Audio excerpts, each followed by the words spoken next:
You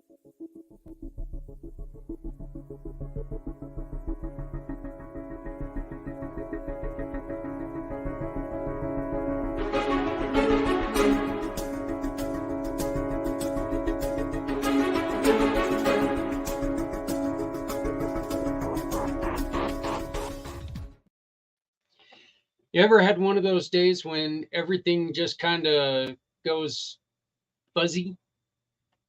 I scheduled our show for 6 o'clock tonight, 6 o'clock Mountain Time. Well, it's 6 o'clock Eastern Time, yes. I sent the email telling everybody it was supposed to start at 7:50 Eastern Time.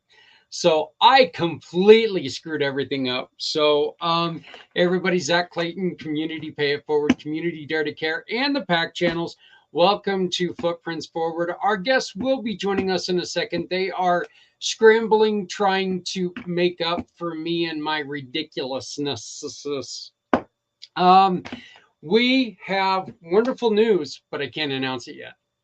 Imagine that. We are going to have somebody who's going to be joining the community or the Footprints Forward family. We're just making sure that everything is okay with compliance and everything's going okay and there's no issues there, but we're really thinking there won't be. So we're excited that this is going to happen here in probably the next week or two. We're going to have a new guest. Footprints Forward is also looking for new guests. If you have something you would like to say, if you have a product or a program that can really help out a lot of people, please join us. Scan the QR code up in the corner and tell us your story. Your story is vitally important to you and what's become of your life. It's also something that can really, really help out other people. So we are asking you to please join us. Tell your story, and your story can help others get out of their doldrums, shake their lives up a little bit, and make things a little bit better for them. So your story has a chance to make life better for so many, but only if we're able to tell it. Once again, I messed up, so this gentleman is a superhero because he was able to actually show me first that I screwed up. And then I really realized how much I screwed up after I went in to go and try to set up StreamYard. And it's telling me, well, you can't start yet. You're not scheduled for another 2 hours. Telling you, brother, it's one of those days. It's one of those It's days. all good, man. It's all good. So how are you doing? Give me 1 second. I'm putting everything up on live right now. So give me 1 second. All right, that sounds fine. Hey, everybody. Yeah, I spent this last weekend at a group called Achieve.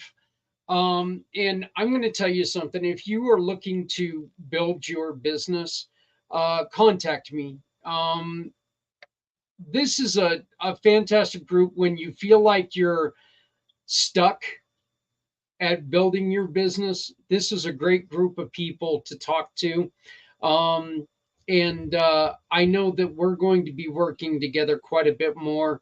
They're going to help us do quite a few things. And you guys are going to probably see some of those things transfer over here to the PAC channel. I know for a fact it's some of the things that we're going to do is right here on the PAC channel. But there's also probably going to be some changes when it comes to the way that we're able to present Footprints Forward and get the word out a lot to a lot wider audience. So we're going to be working to make our outreach a lot better and mean a lot more. So I'm pretty excited about that. But Patrick, you ready to go there, brother? A little bit longer. Okay.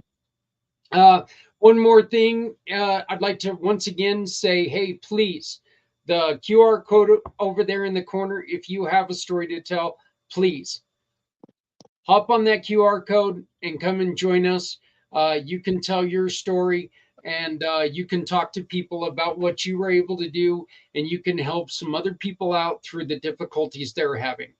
This is March, and along with it being Women's History Month and other things, it is Brain Injury Month, as we had told you before.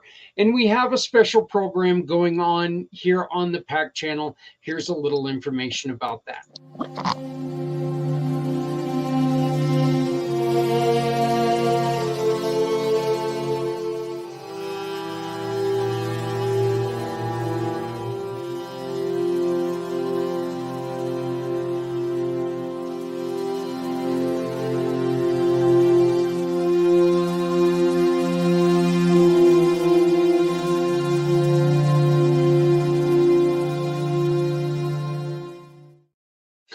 I know for a fact every once in a while the brain injury can lead to depression and so much more.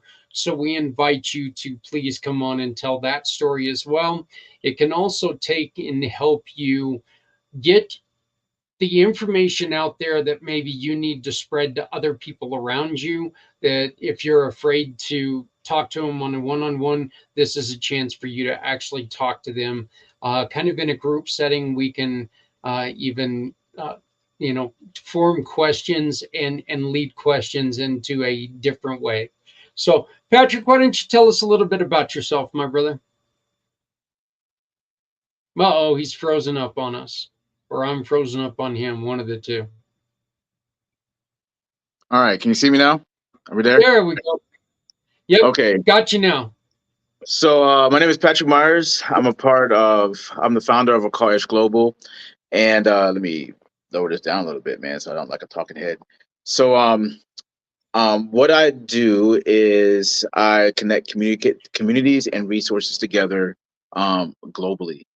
One of the major things that I'm doing right now is this group called the Youth Initiative, and it is basically providing youth with the resources that we gather to be able to work out what it is that how they can impact the community right now at whatever age group that they're at, whether you are 15 to 21, whether you are a child that is 5 to 216, you are capable of actually impacting the world right now where you're at. And so all we do is just find the tools, find the support, the community behind you to make sure that that can happen for these teenagers.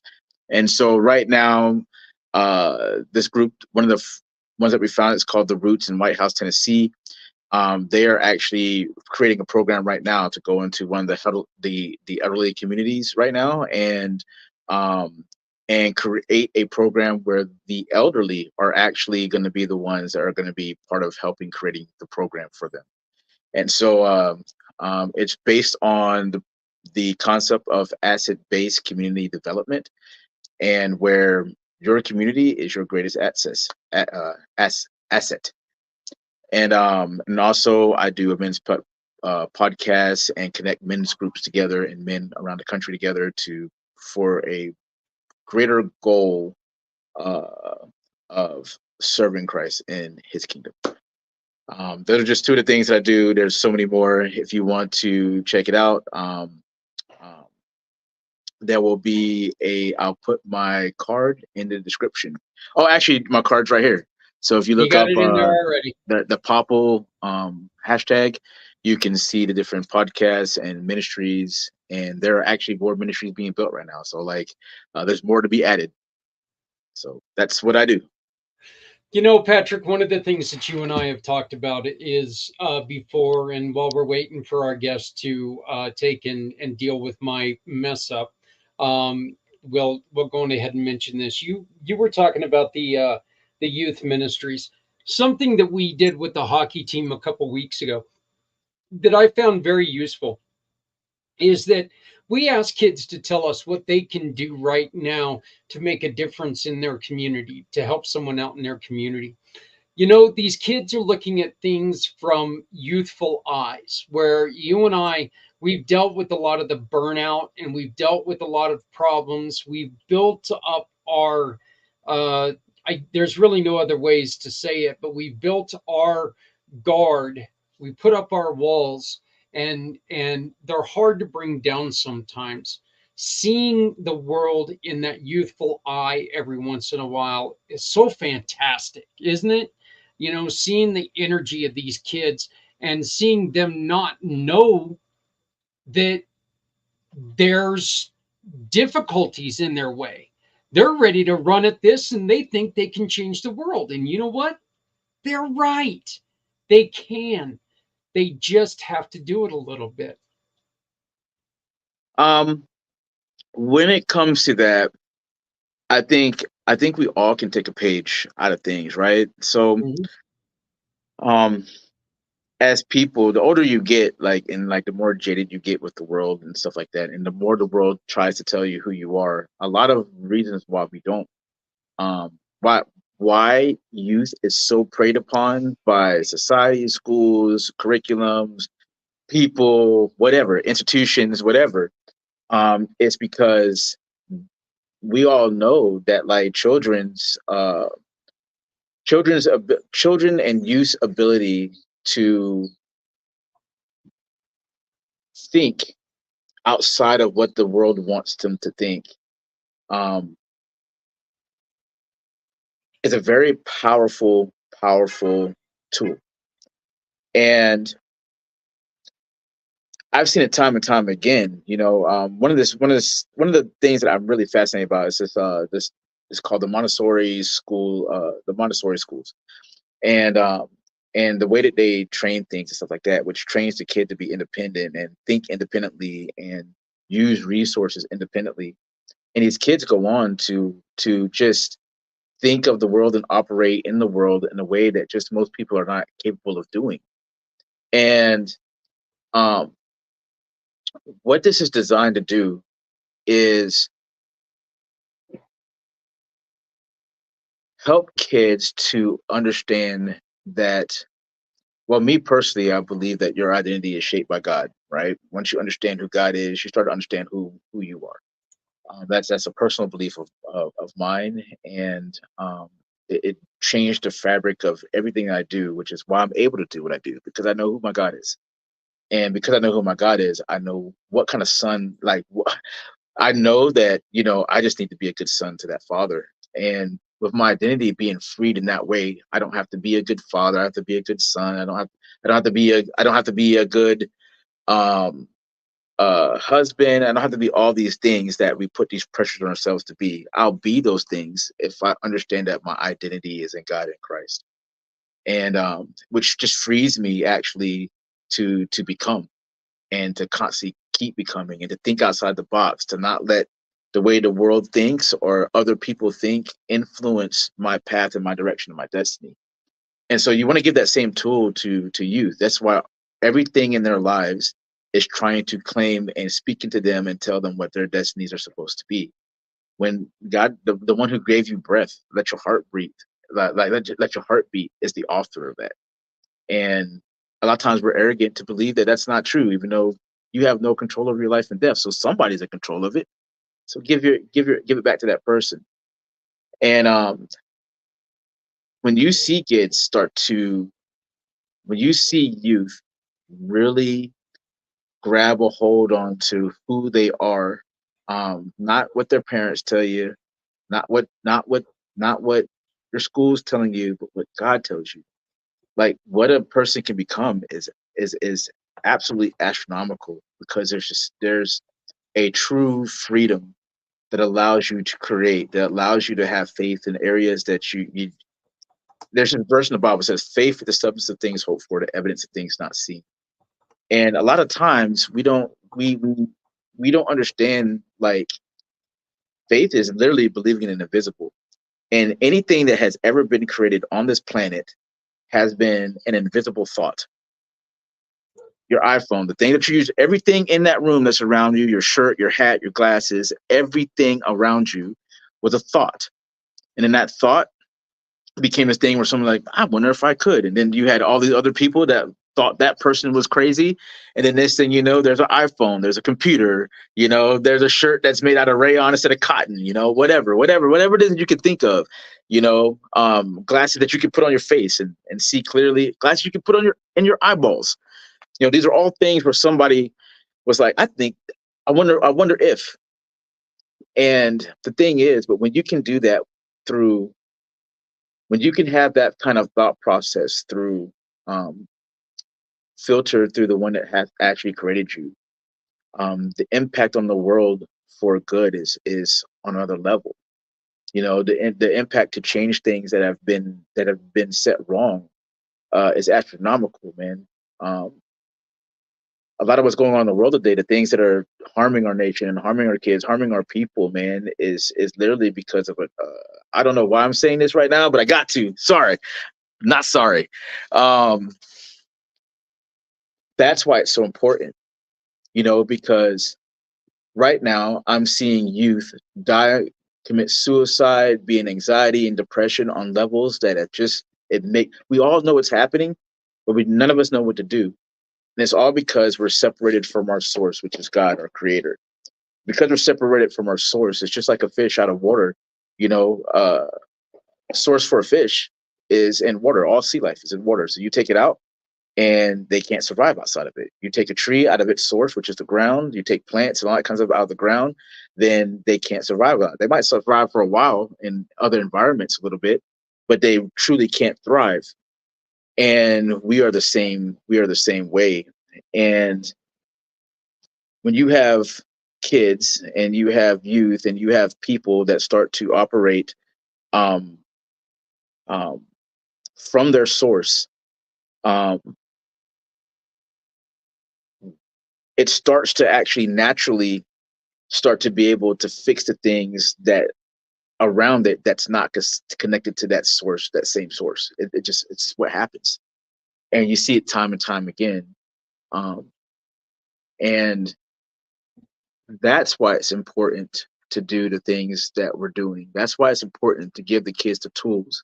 That's why it's important to be fathers and mothers fathers and mothers and communities that's going to get behind our youth, and say, hey, like there used to be a time where we used to say, no, you can't do that, you shouldn't do that, no, we're going to protect you from this. And and because that's gone, right now we have the doors open to where our kids are running amok and getting involved in things and doing things, and and then the results are, why is my kid getting ready to kill himself? Why are all these kids doing these things? Like, why are these kids so confused? They don't know who they are and just seeking attention. Why is there like, a lack of connection between people? Like, we don't even know how to talk to each other anymore like we used to. We can't even disagree anymore like we Right. should, and have Yeah. real conversations and real thoughts towards each other to help each other grow. Why is all this happening?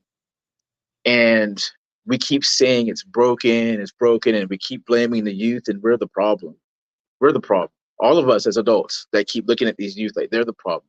Yeah, because we stepped out of the way. We quit being gatekeepers. We quit being the people that stood at the gates and the walls, and we quit connecting the older to the young and giving them wisdom and just separate them. We've broken down the families, so like you don't have fathers talking to sons and telling daughters who they are. So now you have a whole generation of girls that think OnlyFans is like this thing and then they can't figure out why they can't connect to men. And you got teenagers now that are 19, 20 years old with proud of the fact they get on the internet and talk about how they have 20, 30, 40, 50 bodies, 100 bodies on them. It's That's why these things are needed, because you need people to stand in the gap and help these kids find what their identity is, and it's found in your creator. That is the facts. It's found in your creator. When you're separated from it, yeah, you might have a good life, you might do all these great things, you might have all that. But what it says also, it said, what does it profit a man to gain the whole world and then lose his soul? And a lot of us are losing our souls and gaining the world. Well, you And know what? it's no I think profit. I, I think right now this is a chance for us to actually kind of have this conversation, to teach people that you can have a conversation and maybe not see directly eye to eye. Because I'm going to ask you a question here, and I'm really interested to see you as a devout Christian. I really am interested to hear your answer on this. And of course, I mean absolutely no disrespect when it comes to this. I don't get You, offended by that yeah, by oh anything, man. no, Just no, ask, but man. You know how it is. yeah, but I really, really, really wonder about this because we're going through a time when Christianity a in a in a segment of our government is being pushed, and I think overly pushed because it's trying to be pushed on all of society. What about other religions when it comes to it? Patrick, tell me in your mind, somebody who's grown up as Muslim, someone who has grown up, there's still a God. They still believe in a God. And I mean, we're not talking about the militant, we're not talking about none of that other, but is there a problem with someone who grows up with that sect of religion? What do you mean when you say is there a problem? I don't think there's a problem with anybody going. That's the whole point of the gospel. That is the actually the whole point of the gospel, right? Like we are all separated from God. We are all separated from God. It doesn't matter what your race, religion, creed. That has no bearing on the conversation. Like you're allowed to believe whatever you want to believe. It is what it is when it comes to that, right? But then the thing is about it is that at some point when it comes to truth, there's one only absolute truth. Only one. There can't be many truths to one truth. It's only the truth. That's a common sense factor, right? So when you're in court and you're in trial or whatever, and you're trying to find out what the truth is, you might have 40 different points of view of that one thing. But then there has to be a judgment on what is the one truth that's going to set this person free or condemn him guilty, right? Right. And so um when that just hold on 1 second before I speak. All right. Heavenly Father, I just thank you for this opportunity, Lord. I pray right now, Lord, that I have your mind and your heart and things that from your mouth, Lord, nothing of Patrick that's going to be said, Lord, but only things of your heart. And Lord, um, and help me to be bold, Lord, and unafraid, Lord, and the things that I say and do, Lord, in representation of you. In your name I pray, amen. Um, so we don't want to agree sometimes what the truth is going to be because that means it's going to challenge our sensibilities as people, right? To be honest, everything about the gospel to me as a regular man is offensive because that means that there's this guy that's going to tell me what's right and wrong. I can't tell myself what's right and wrong. And so, of course, um, um, that is me without the understanding that just as a parent, right? As a parent, right? Would you let your kid go out and um, you have your kid, say your son. I remember you talking about your son, and I know Mhm. I know how much you love your son, right? I know how much you love your son.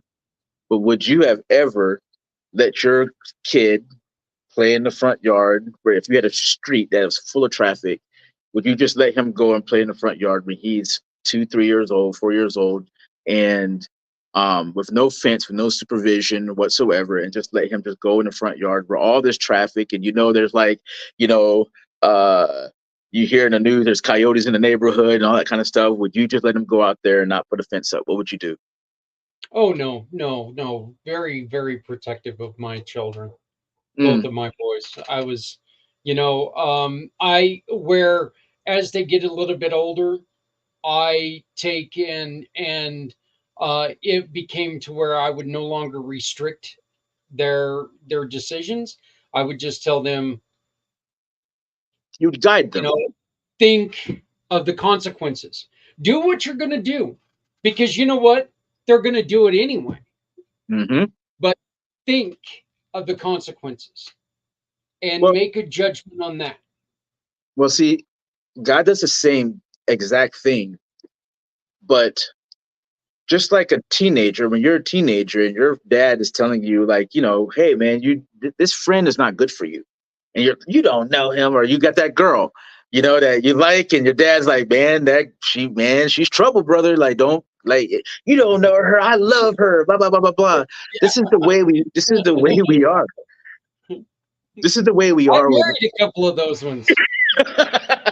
exactly though. But this is the way we are with God, and when God says, hey, this is the way things should be, then we have the audacity to be like, well, all these crazy things are happening in the world and whatnot. And the thing is, God allows us to live in a world where it's absolutely fallen, man. People do crazy things, bad things happen, people get sick, people die. That's because of the initial decision that we made against God from the beginning. When we say, when Adam was at that point where Adam he made that choice, it brought sin into the world, man. Like, it affected all of us in this way. But then what God does, He goes, I love my children so much, and He writes those, like, there's no excuse for anybody, because everybody in some sense, shape, or form knows what's right or wrong. That's even without even acknowledging there's a God. They have a sense of what's right and wrong. That's why almost all societies have this kind of thing, this kind of structure and order. And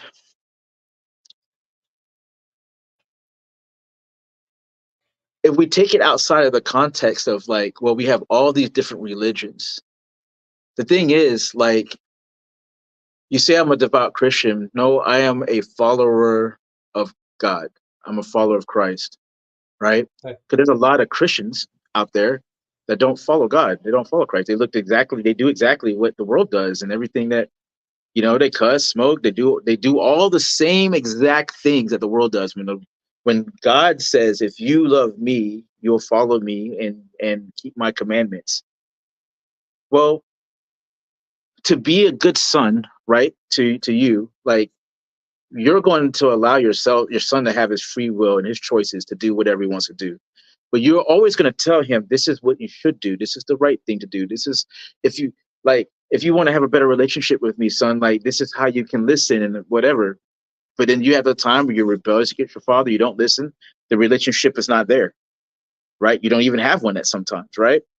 And that's the way we are with God, right? He's saying, hey, this is how you want to have a relationship with me. This is what you have to do to have that relationship. This is how you can have access to all of my inheritance and everything that I have that I want to give you. This is how you can even come and be with me, even though you have done all these different things, right? This is what he says. But then we go, no, I want to do it this way. No, this way sounds better. No, I have my own ideas about this. Well, okay, he ain't mad at you for doing that, but then there's always consequences for when we don't listen to our father. Always consequences. But then when the consequences come, we want to be like, no, that's on you. You should have told me. You should have did this. Why didn't you fix this for me? He's like, no, I tried to show you the way that you can actually overcome this yourself. I tried to show you that when I say that I am the way, the truth, and the life, no man can come into the Father but by me, which Christ was talking about. No man can come to God. We are separated from unless they accept Christ as their Savior. That's what he says. But we go, no, there's other ways to him. No, I think this way to him. But there's gonna come a point when you die, man, and then you can't sit there and be like, no, you have to, you took your choices. And so God's not this thing, right, this person or this entity that's just sitting there going, I'm just gonna punch this person, I'm gonna punch this person. No, he gives us every opportunity, every beat of every heartbeat that you have right now. So we've been talking for roughly, let me look at the counter, 30 minutes. Yep. So 30 minutes, say you have 60 beats a minute, that's 3,500 minutes, 3,500 heartbeats, right? That's a healthy person.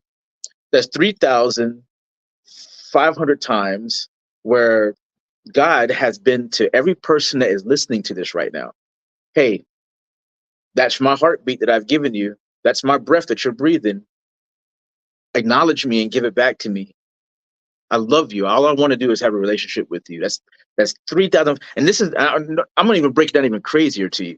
What he says in his word is that as many grains of sand as there is on the entire planet, that's how many good thoughts he thinks about you every second of every day, every second of every day. So those thoughts is literally what keeps you alive.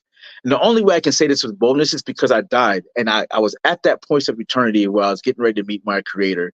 And and, and I had failed miserably. I thought I was this Christian and this believer that was doing all these things for God, and I absolutely was, and I was doing things my own way. And when he showed me that, man, I was like, it was undeniable. But the love that he showed me instantly after that, I knew I should be condemned. I knew by my own actions and my decisions that was against God, even being a youth pastor with 5 different ministries, proclaiming the gospel and doing everything for God. So I'm not excluded from that. I was still going to go straight to hell, man. But that next second, man, was this unimaginable love, man, that just was consuming every single part of me. And like, it was so intense, bro, that I thought I was going to die all over again. I thought I was going to die all over again. And I'm looking at that tree. For those of you who don't know, I took my life 2 years ago, and actually it's almost 3 years ago now. It's almost 3 years ago now. So I took my life 3 years ago, and I died, and I had this experience with God, where, you know, everything about me was called into account.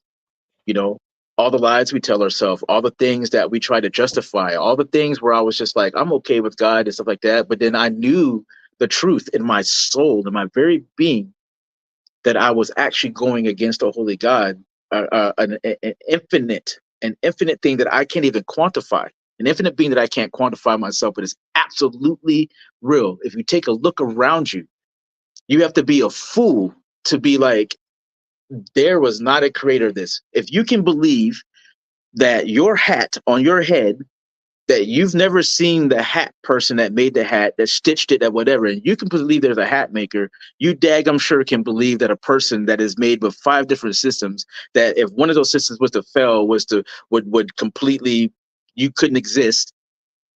The fact that you can't control the air, that you cannot control even your own life and death. You might think you can. I tried it. You might think you can, but you don't even have control over that. You can't even, if you was to hold your breath right now, and on your own free will, you can't even suffocate yourself to death, because you will have to take a breath. You can't say heart stop, heart start. You can't do any of that. So the very essence of everything you are is in something else's hands, not yours. And we're so arrogant to believe that it belongs to us, and it's not true. And then we get surprised and we say, so that's just one truth. That's just one truth. So how can there be all these ways to this one God? That is the thing of it. That's the question that you have to answer yourself. That's the question you have to answer yourself and go on your own seeking journey. I'm not against your journey.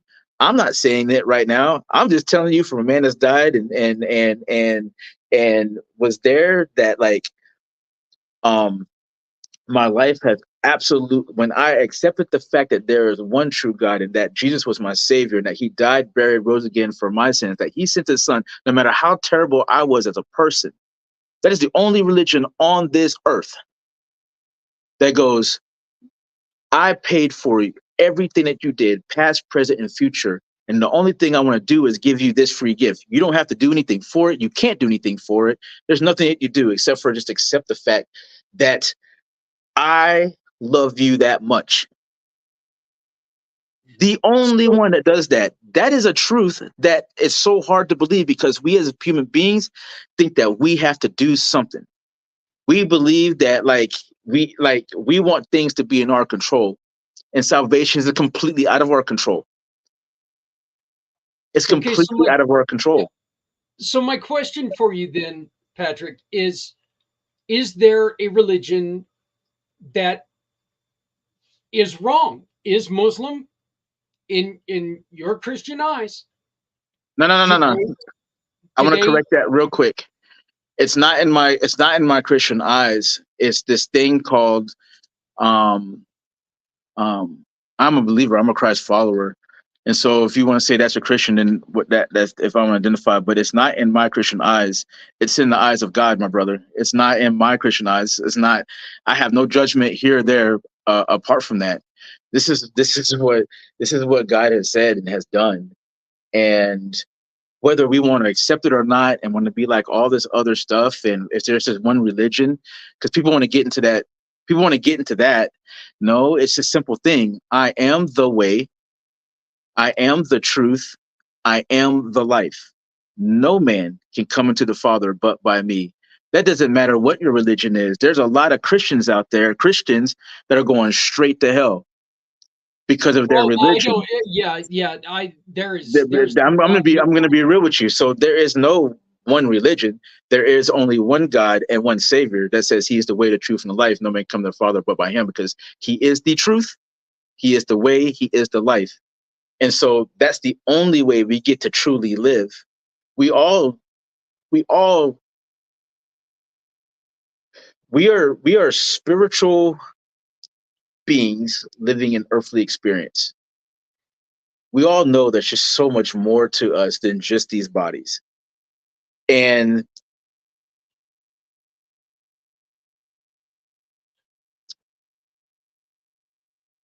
we are always asking the question, why am I here? Who am I? And then you have this thing where God goes, hey, I'll tell you who you are, but we don't want to listen to it. We don't want to hear it. And so even in Christianity, I'm going to be real with you, brother. In Christianity, we've made our own God. And he's not the God that he says that he is, that we have made up. So I'm not going to sit here and clout Christianity, man. I am for the truth of what God says that he is and who he says he is, and that he sent his son to die on the cross for our sins. And then let's take that whole what religion is the one way. It's not about religion. That's what man has done, and that's what the devil done to trick us to not understanding that the fact that God's God, the one and only. We can say there's many gods, we can say whatever, but there's going to come a time where you're going to find out with absolute certainty whether you are right or wrong. But then you have conversations like this where you might get angry at it, you might get upset at it. Doesn't mean it's not the truth. You And know you can be what, like, brother? you can be like, that's your truth or my truth. You can say whatever. That's okay. I'm okay with anybody that disagrees with what I'm saying. That's actually great. So go search for yourself. Go find out. Test it. See what happens. Like, ask if God is real. Ask God if He's real, man, and then see if He don't reveal Himself to you. But then, if He does reveal Himself to you, are you going? This is the thing that happens with most people. Are you going to be obedient to that call? Which is what my problem was for all of my life. I didn't want to be obedient to what the call of being God's is. When it comes to salvation, it's by grace are we saved through faith, not of ourselves, not of our own works, but it's the gift of God, lest any man should boast. And what that means, what that verse means is God's given his gift. He given his gift to us because he wants us to understand that he's God and we cannot be God on his level. So he has given us this gift. So it's not something that we can earn, nothing that we can boast on, say, well, I did this to get in heaven. I did all these good things. I'm a good person. I'm this and that. No, God has loved you so much. Then all he wants you to do is just actually listen to what he actually says. And that listen to what he says by accepting his son, which is his gift to you, to actually have the life that you really actually truly want, are desiring and seeking and trying to have. He said, this is the way to do it. But most of us as human beings, that's that's not enough, or we can't understand it, or we have these issues, or this or that, or no, I would have believed this way, I'd rather believe that way. Like, I accept this religion over that. There's no way that God can be real. And it's like, okay, okay. I'm never gonna have that argument with anybody over what religion is right. I'm never gonna do that. And I'm never gonna disparage anybody else's religion on that part part. But what I will say that there is only one truth. There can't be many truths. That's the facts of life in any circumstance. There's only one truth. So if there's only one truth in any situation, no matter what it is, now there might be many ways, or you might get to that truth, but it's still only one truth. There's only one God. There's Well, only well, one way. There's only one way to access Him. How you find that out, that's where you have to figure out if you believe what the truth is, because this is the thing about the truth, and we all know this is really true. You can tell somebody the truth, in most scenarios, and most people will not believe it. They yeah, won't believe it. They won't believe the truth. And you like right now, almost everything that's going on in our government and in our lives are lies. And yeah, we well, know they're lies. And when someone comes by and tell you the truth, we cancel them. We ostracize them. Like, the people that are telling the lies actually are the ones that, and you know that they are. You can see the evidence around you, and you still believe the lie. So what makes you think that as a human race that's usually willing to believe the lie, they're going to believe the truth of the gospel willingly? well, we've got LaShawn has joined us, so I'm going to bring her on. And LaShawn, I am so sorry I screwed up everything. Please accept my apology, and Oh, no worries. I would love for you to join us next week as well, Okay. so we can finish telling your story. And I promise you, I will try not to mess up again. But welcome to Footprints Forward. Thank you very much. I actually just came on early. This is my first time I've ever going on a StreamYard.com. Yeah, it's And so I didn't know that if I were to sign in that I could, hear the streaming as it is going on right now. But so I was coming in just a little bit early trying to prep. So the one question obviously is, can you hear me greatly? And is it good? Yes. Okay. That's the only thing I yep. was trying to sneak in and check. Yeah, well, you're on beautifully, and unfortunately, as I was saying, I screwed up so bad that we're already 43 minutes into the show. Okay. I got the hour wrong. I got everything wrong. I'm telling you, I couldn't have. I I think the only way I could have messed it up more is to say it was on like a Thursday afternoon, in which I got Monday right. That's okay. I We're got the here. afternoon right. But yeah, so LaShawn, we are very, very proud to have you on Footprints Forward. And we would love, again, I apologize, and I hope that we can get you on next week to Sure. come and finish your story. But can we ask you to tell us a little bit about you? Okay, well, thank you for asking. My name is LaShawn Williams, and a little bit about me is that I am my title is a Senior Clinical Research Associate, which means that I am giving the opportunity and responsibility to monitor clinical drug trials. So, any Okay. medication you want to think of has to go through a clinical trial. And that's what I do. I go to the sites and I look at the data and see. So, you have that commercial, please take this. But then at the bottom, they say, we have these headaches, migraines, da, da, da. They say that very quickly, right? So Yep. that's Yep. what I do. I monitor that information when they have adverse events or whatnot. We have to report that so we can, so the FDA can approve the drug. And yeah, so basically that's what I do.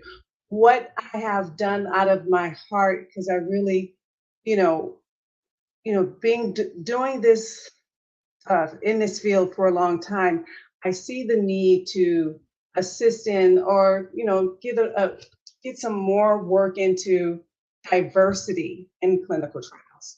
And so I have started a podcast, and it's called Voices Unheard: Diversity in Clinical Trials and Unmet Needs. And just that's what I really want to do is have a platform where we can talk about diversity in clinical trials for the marginalized people, letting them understand and get that information if they need help in understanding clinical trials, and get more of a representation of the true population in the United States. Okay. Let me ask you a question. When it comes to clinical trials, we know that you have yours who actually take the medication, the blind test studies, right? Is that what it's called? Is correct. Placebo blind test, yes. Right. Placebo, Right. you have your drug. Right. How difficult is that to take and talk to people and say, hey, we're going to try this insert insert disease or malfunction here. We're going to put you in this trial, and then they come to find out, hey, wait, I was taking a sugar pill or whatever it is. How difficult is that to deal with people after the effects that, wait a minute, what do you mean I was part of the placebo effect? The simplest way is to say that they have to, or we present to them a informed consent. And so this informed consent specifies everything that they will be dealing with and what we're doing. So they cannot participate, and if they do not sign this form, and the doctor, the nurse, whomever gives them time to read that information, come back the next day, whatever questions that they may have, and it is presented to them, they help answer those questions. And when they sign their signature on that informed consent, they are well aware that they may be a placebo, a sugar pill, or it may be the drug. So that's the simple way of saying it. Also, when they do come to clinical trials, it gets a lot of people come in because there's something that they may not be able to, how can I say this? They may not be able to, it comes to a point where they really would like to get that drug to see if it will help them. They get to a point where they really may need it. Now, I have been in oncology for about 15 years of my experience have been related to oncology. And we do not do sugar pills. So, because that's a very complicated very complicated disease, or, with oncology, the cancer. So they are presented with the drug, and then we have titrations, which means, are you going to get presented 2 milligrams versus a 5 milligram, based on certain things that we set up. So I think what I'm saying is that the severity of the clinical trial is taken into consideration. So if it is something like the cancer, they will never get a placebo. If they may have, let's say, I'm going to say something, schizophrenia. I was just on a clinical trial for that. If you have schizophrenia, you may get a sugar pill versus another pill that can help with that. And there has been, publications and research saying people with schizophrenia, if you're telling them that they have something that they may potentially help with that, and they may get a sugar pill, some of them actually do a little bit better. So, it just depends on the severity of the clinical trial and what they're going to be presented with that. I think that right there just kind of proves that you can talk yourself into being sick. You can definitely talk yourself into being healthier, right? Absolutely. It's I'm trying to figure it out. It's just like anything, our pain tolerance is different. What we think about, how we perceive things, that definitely has an effect on how we accept medication, which then comes to, again, why I like to, talk about more marginalized people being in clinical trials, because we don't have that data.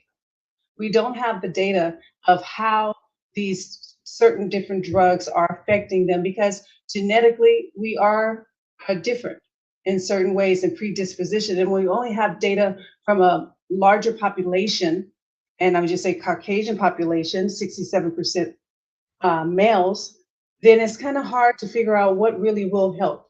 And that's why I think it's critical to have these conversations so people of color, Black, brown, will know what we should be doing and how we can help.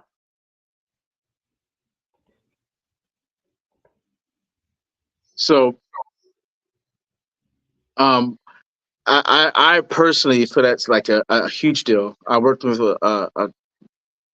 been working with inner city communities pretty much my whole life with my father and myself when I got older and different things like that. And I actually think it's the first context where I'm not working with inner city communities. Um, but I am still working with a lot of poor and what we would call poor and stuff like that. I don't like to call people that, label people that. But Right. I know it's a huge deal because like you should go into those communities and they'll have some of the best hospitals. Like you go to downtown Nashville or you go to most cities, right? The best hospitals are like literally located where the same people that live in those areas have no access to it. Mhm. And um and don't get the same care, don't have access to those cares and access to those trials or different types of things.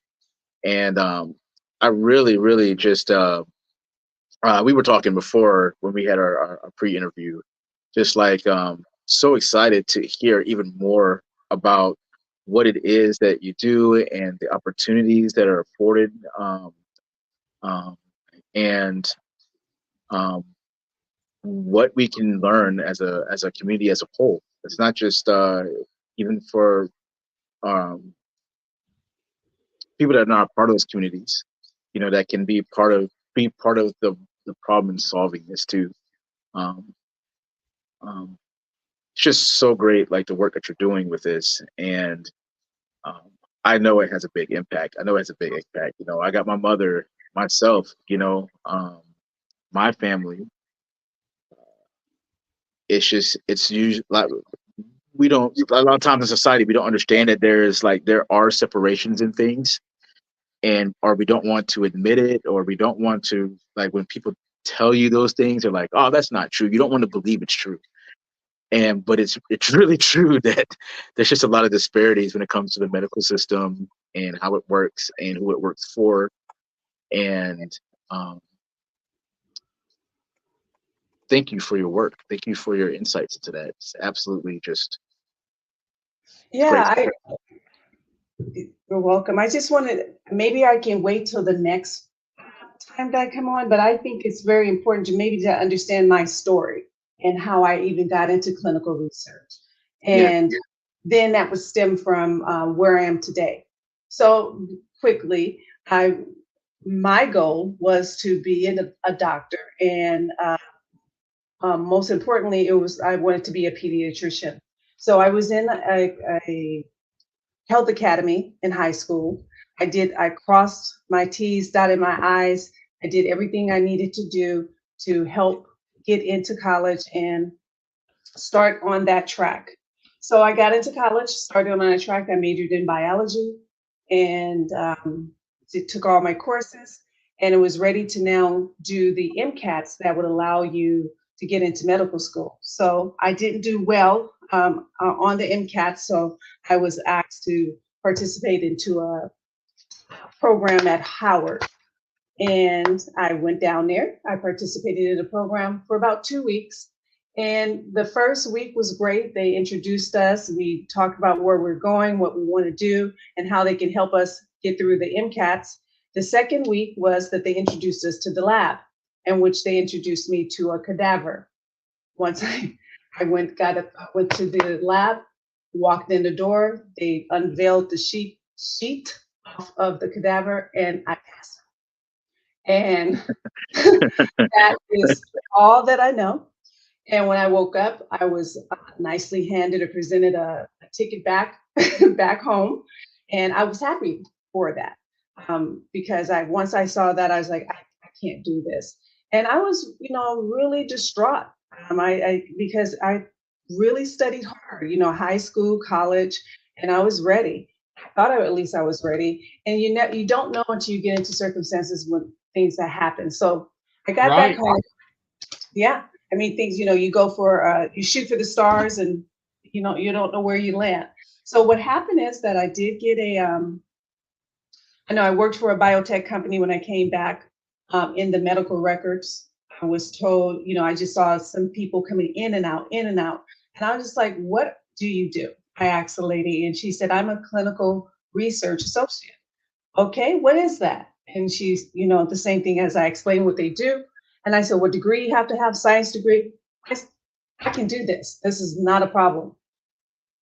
I got into it and everything is great, but when I got into it, even with me in the field, it may be 0.5% um, minorities or marginalized people in the field. So for 25 years, I've been doing it, and just to say that the FDA recognizes that they do need to have more marginalized people in clinical trials, that they have mandated that April 2022 to the biotechs, right? So, but what's the concern is, and that's why I'm doing what I'm doing, we don't see them in my field a lot. You don't see them at the hospitals. You just don't see the representation. So how are they going to feel comfortable? How are we going to feel comfortable going and participating when you don't see a great deal of representation? And so it's a lot of factors that we have to work with and address. But I believe by just presenting the information itself can help facilitate those conversations. Yeah, LaShawn, we will talk more about this next week, but it's shocking to hear something like that, because I'm just going to use COVID here, because COVID was the latest thing that was rampant through the United States. But they were coming out telling us that Black individuals had different had worse symptoms with COVID. Yes. So yet they were doing less testing on people of color. Is that what you're saying? What I'm saying, COVID is a whole different beast in itself, where everyone, with their permission or not, was in a semi-clinical trial, right? So, Yeah. so, but what we noticed though, that because of COVID, and it wasn't, well, essentially it was like, get that shot or something. So everybody was running to get the shot because, of however the factor is to be presented. So then they were able to get data right now because we are participating because of that situation. And so that's why it was like, now it's making even more evident that we have symptoms. We're more affected through something by, from the injection, and our bodies take it differently. And when I say because I'm African American, but you wouldn't know that if that didn't happen. If COVID-19 didn't happen and we were not going, because we are so scared, it has been from the history, and I'll just say the syphilis. It was the Tuskegee syphilis. That was a 40-year trial. We were not volunteered. Black men were not volunteered to be in that, right? So now COVID is just presented something saying, see, there are genetic differences. And see, we do need more participation, but we have to find a way to alleviate the anxiety and the fear based off all of those other things that have happened, to say, come on, and it is, because now we have regulatory compliance and we have a lot of things that are put in place, but that needs to get out. That information needs to get out so they can understand that. And when I say they, are communities. Well, LaShawn, again, I do apologize, but to you and Patrick, guess what? In your email is the link for next week with the correct time. I promise. Okay, thank you. So I made triple sure I checked it before I sent it, so it is the correct time. But I greatly appreciate you joining us today, and I do deeply, deeply apologize. I look forward to being able to talk to you more next week about this, because this is just it's amazing to me. But I do want to tell you this story. It's nowhere near as drastic as yours, but I moved here to Colorado in order to take over my grandfather's tower business. He built those giant radio towers, and I started climbing up one of those things and got less than a quarter of the way up. I looked down, I was done. I was done. I realized at that point in time, this ain't gonna cut it for me, you know. And I was a Right. skinny kid back then, you know.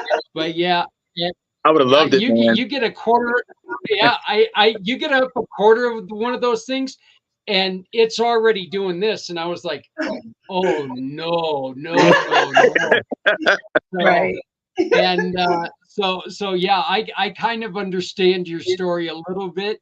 Right. I'm pretty sure I would have done better seeing a corpse than I would have done at that point in time.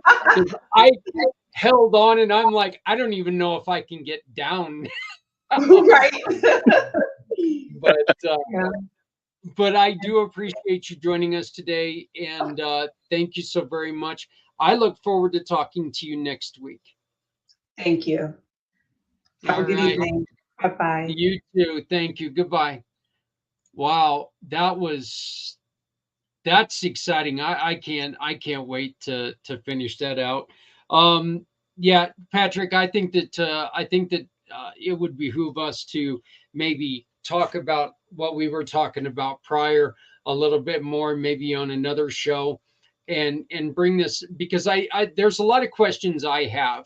Um, as a person who is not religious, I am very spiritual, I would say. But I do believe there's something better than I am, something greater than I am. You know, the truth is that I also believe that you have to be the best human you can possibly be and not hurt other people, you know. And what you were finishing off with, and we have to finish off the show with this, is, you know, people, I see a lot of the Christians that are out there right now that are using the religion as a way to get what they want. You keep hearing how the Christian religion gets molded and manifested into something that works for them. And I think that is one reason why religion, the Christianity is losing so many people today, is that there are now so many versions of it out there. You know, brother, be honest with you, man, I don't disagree because this is the one thing that the Word of God does says, the Bible does says, right? Um, it says that the world, like, number one, that we will know who we are by our fruit, and our fruit lately, as believers in Christian, as the world sees it, it's it's not fruit that goes, hey, we're of God. You know, I'll be honest about that. And so, like, you saying that, it doesn't surprise me, man. It doesn't actually hurt me at all or whatever, you know. But this is the one thing that I would ask you, right? Like, from our interactions, right? And this is the difference between, like, it's the difference between one that knows God and then what you actually see, right? If in our interactions, what does my fruit tell you? Look, I think that your interaction tells you that you are where you need to be and you love helping. And I think that I think it's wonderful that it does so much for your life. And I think it's beautiful the way that you take to it and you help others and guide them. And there are so many people that you, when you talk to them, you give them faith again, when it's so easy to lose that faith right now, because the God that they're hearing about from other places is a vindictive and demanding, and dare I say even demonized in certain areas. And people have lost faith in God because people are using God in the wrong way. Well, this is And I the think reason. it's The reason. become a way that people are hurting. Yeah. They're hurting inside because a God that they thought they knew gets turned into something that that's not what we grew up with. That's not the God that we were supposed to, that we grew up with and we thought we knew. This new God that's been told to us a lot is a very vindictive and the God that I hear about quite often now is a God that I don't want. When it comes from some of these other people who know everything, it's not the God that I want to be with. So I mean, it's very, and let me also say this, Patrick. I don't know if I've ever told you this, but I have interest in someday when my life is winding down and slowed down a little bit. Ha ha ha. I have an interest in talking to religious leaders of all sects, from everywhere, and talking about their religion and doing a question and answer segment to where we can understand each other's religions a little bit more and maybe take some of this misconception from one area and say, wait a minute, we're kind of talking about the same thing. We heard the other day how there is back in Hinduism that comes from beyond the first that comes from the first religious or organized Christianity. There was Yeah. Hinduism where there was somebody who built a boat from a giant flood. There are so many things that are similar, and I want to be able to put these together and look, say, you know what, nobody's demonized here, except for, of course, the ones that are demonizing, and That's bring us together. that's exactly what you just said, right? All these similarities, it's just like in a court case, right? Where you have all these different views, right?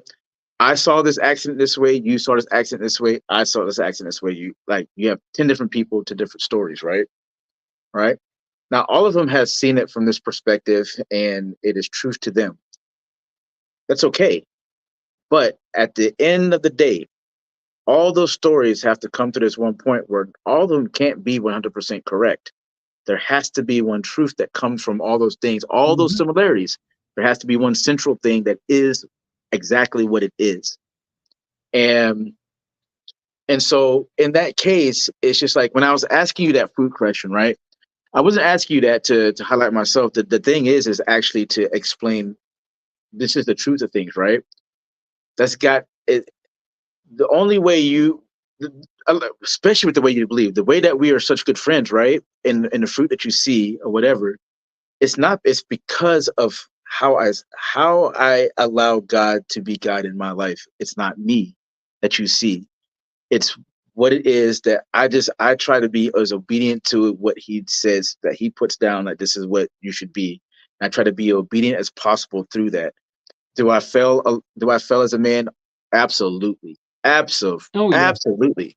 And I can't be perfect at it, man. But I constantly just go, God, who is it that you want me to be today? God, who is it what is it? And I'm constantly learning more about his character and the truth of things and stuff like that.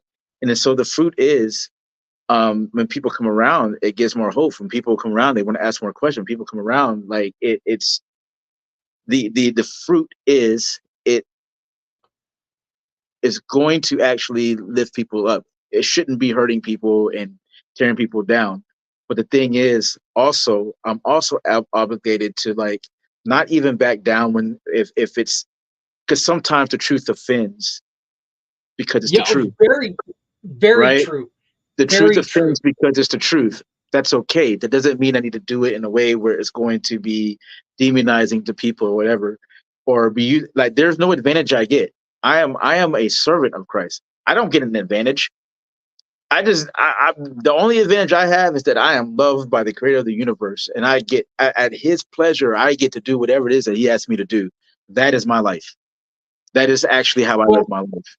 And so, Well, Patrick, let me ask you this question, and then we're over our time here. But let me yeah, ask you this question. 2 weeks from today, how about we continue this conversation, just you and I and anybody else who wants to join us? If anybody has any questions, if anybody wants, look, religion is something that is people's religious beliefs are something that is tearing people apart right now. There is no doubt about it. And you and I are strong enough in our relationship, in our friendship, that I'm going to ask some questions. You're going to answer them, and we're not going to get upset at each other.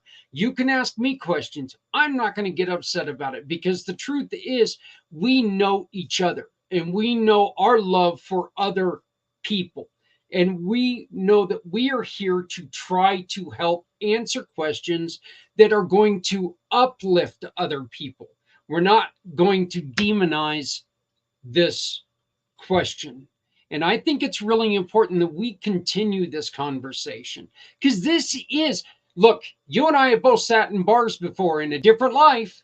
You and I have both sat in bars before. And yeah, what were the two things that you didn't talk about? that religion, politics, and Politics and religion. yep. And you just don't talk about those things, because that turns the greatest of friends into the bitterest of enemies. And especially when alcohol's involved. Well, I Nobody's have my enemy, faith. brother. Nobody, Yeah, no, like not when you're drinking, buddy. nobody's enemies, man. When you're drinking, my friend, everybody has enemies. And they're usually the best friends in the world. So, I'm talking about now for sure. I don't have oh any yeah, enemies, yeah. brother. Now, you know what? I now I'm like you. If I feel like we've got a problem, then well, we need to talk. And I think that that's the reason why us doing what we've started today. In 2 weeks, I think you and I can have a great conversation and carry this through. And we invite all of you, any of you, to please uh and I ask you to please join us in 2 weeks. If you have any questions that you want to ask, here's Dutch Man. I'm not sure, or Dutch Man. Dutchman. Okay. And he says Christianity is a belief, not a religion. Perfect, perfect point. Let's bring come and join us in 2 weeks. Let's talk about this. I look forward to it, Let man. I think that's the coolest thing that I look forward to it, man. And this is the thing. I'm gonna tell you up front. I'm not afraid to say I don't know. Because if I don't know, I'm gonna tell you I don't know. I'm not gonna sit there make anything up or whatever, try to seem smarter than what I am. If I don't know, I don't know. But let's just, if we don't know, then that's where you have to have the maturity and the respect for yourself, not the respect for yourself, to go and start seeking the answers. And I'm gonna leave my final statement with this. What the Lord says is that he's oh man, I'm trying to think of the verse. Is it but it's the context is like, seek and you will find him. And when it's talking about seeking, right? A lot of times we do, like, how husbands do with their wives when they're like, hey, I need to go get something out of the refrigerator. And you're like, where's the ketchup? You're looking for the ketchup. You look, you move some stuff around. You're like, I can't find the ketchup. And your wife comes in there and she's like, she magically moves whatever. And she's like, it's right here. Well, the thing is, the way we What's are in as the people. door? Exactly where you were Yeah, looking at. exactly what Like, you said, right? And it always is. wait, I I don't thought understand that how was it works, the but soy sauce. But the thing is about it is the way we're used to seeking, because we're so used to instant gratification. We just go, we look, we move a couch cushion or two, and we're like, I can't find it. But that Hmm. word seek means is that you continuously keep seeking and you keep digging. Because if there was $1 million hidden, if I say there's $1 million in your house, find it. Man, you would bust open every door. You would bust open every crack. You would be digging up the concrete. You'd be tearing the walls down. You'd flip the refrigerator over. You know what I mean? But you would do whatever it took to find that $1 million, right? But we do not seek after truth this way. We just believe what people tell us. We believe what we hear. We just go off of whatever. We go off even our own emotions and our own intuitions, which a lot of times is not the best thing. And And that's the truth. Truth has become a feeling. Truth has become an idea. Truth is exactly what it says it is. It is truth. It does not have anything to do with what you feel or what you think. It has nothing to do with any of those things. It has everything to do with what is absolute. And that's Well, where you have to seek. you know what's really funny about what you were just saying about the $1 million? There was a Cheers episode where that exact scenario played out, where there I was know exactly what you're talking about.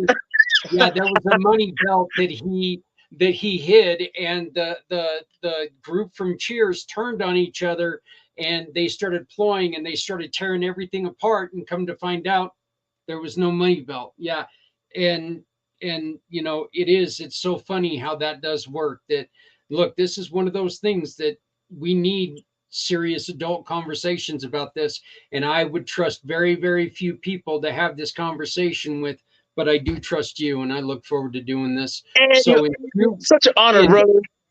2 weeks from today, my friend, we're going to carry on this conversation. We invite you to join us. Have your say. Ask these questions. If you can come in, if you can be an adult, we ask you to come on and join us, because this is something that, look, we need truths. We don't need people who are going to continue to make it up as they go, because this is something that is hurting people. And we need people who are serious enough to, here we go. We need truths. You know what? I take it he's one of your friends. Oh man, this dude watched me come from. He was one of the dudes that was helped me pick up the pieces, man, after my suicide, man, and saw where truth actually had this impact on not just me, but our entire group, and changed us all as individuals, man, and took us out of things that we were suffering and going through. And so this is a real brother. I didn't know he was watching today, man. So that's cool. Hey, what's up? Well, you know what, Dutch? Here's the way it goes, man. Patrick will have the link. If you want to join us, if you want to get heard, by all means, ask him for the link and join us. Let's look. If you want to come and join us in 2 weeks and be part of this conversation, you want to be adult about it. Let's bring it No on. arguing and no fighting and fussing, man. Like, No actually argument, have no fighting. conversation and listen to each other, man. That's right. But I don't care what religion, what you are. If you want to come on, if you want to talk about this like real humans, man, woman, whatever. I want to have people talking about this, because this is something that is really, really bringing people down. We are going to have the conversation about this because we understand the problems that this is bringing up. And Patrick, you're going to have to share the link with Mr. Dutch, because he wants to be here. Dutch, I welcome you. Patrick, This is his name is E. His name is E. So we call him E. Yeah. Ah, okay. Oh, is he the same either we met before? Yeah. All right. It'll be good to see you again. So it's been a while, but yeah. So, but yeah, I'm Dutch, man. Okay, yeah, I get it. But hey, I'm a little slow. I would blame it on the head injury, but the truth is I wasn't that bright to begin with. So, but we're gonna continue this conversation. We're gonna work at this, and you know what? We're gonna come out with this, and we're just going to tell truths, and we're gonna talk about it. All right. So, my name is Zach Clayton. For Patrick, I would like to say thank you all for sticking with us. We did go a little bit over, but just please remember to love somebody out there, because somebody out here loves you. You know what? Let's take care of each other, because we're all we got.